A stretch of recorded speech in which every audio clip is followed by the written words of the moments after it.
Dinas Pertanian dan Pangan Kabupaten Kendal mencatat 50 kasus cacing hati pada hewan kurban selama hari pertama penyembelihan. Temuan ini berasal dari pemeriksaan di 239 titik pemotongan dengan total 2.269 ekor hewan.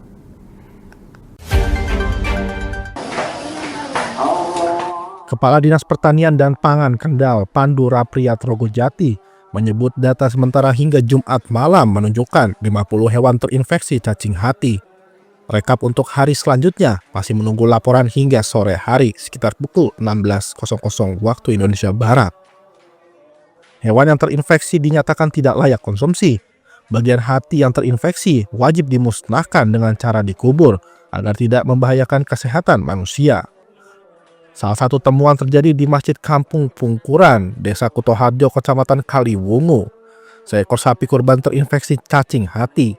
Ketua Panitia Kurban Rizal menyebut dari 3 sapi dan beberapa kambing yang dikurbankan, 2 sapi dibeli dari Purwodadi dan 1 dari Kendal. 1 sapi yang terinfeksi langsung dimusnahkan bagian hatinya. Untuk tahun ini kita ada 3 ekor sapi. Terus untuk kambing 6. Sapinya dari mana ini, Pak? Sapi yang 2 dari daerah Purwodadi, yang 1 lokal dari Kaliwungu. Ya, kan? Untuk yang hatinya yang rusak, kita kubur, kita buang. Dokter hewan di lokasi Dr. Hewan Zaki membenarkan kasus tersebut. Ia menambahkan hari kedua baru ditemukan 1 kasus, namun pemeriksaan masih berlangsung di berbagai wilayah lainnya.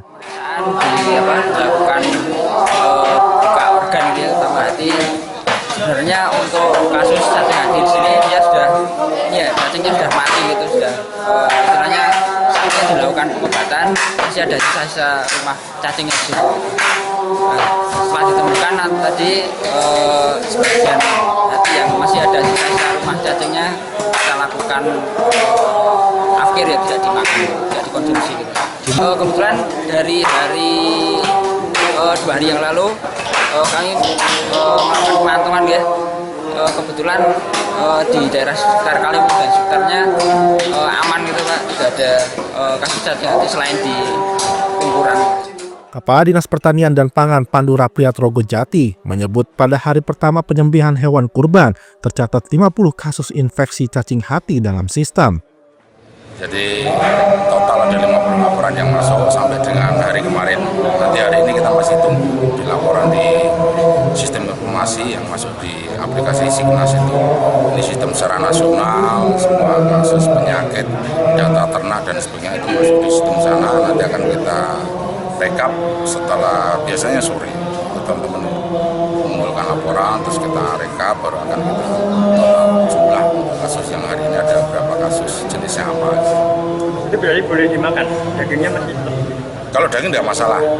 Misalnya seperti untuk LSD, itu kita gampangnya ngomong itu cacar pada hewan.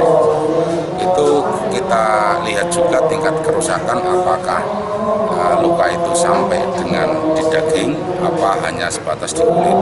Kalau memang sampai dengan di daging itu juga kita lihat kedalaman lukanya seperti apa. Kalau memang terlalu dalam, untuk yang memang terpapar luka ini kita sayat untuk dibuang, tidak dikonsumsi, tapi yang lain silahkan dikonsumsi. Dinas Pertanian dan Pangan Kendal masih terus melakukan pemantauan dan pemeriksaan ketat di berbagai lokasi penyembelihan guna memastikan keamanan daging kurban yang dikonsumsi masyarakat. Dari Kendal, Jawa Tengah, Wahyudi, Lingkar TV melaporkan.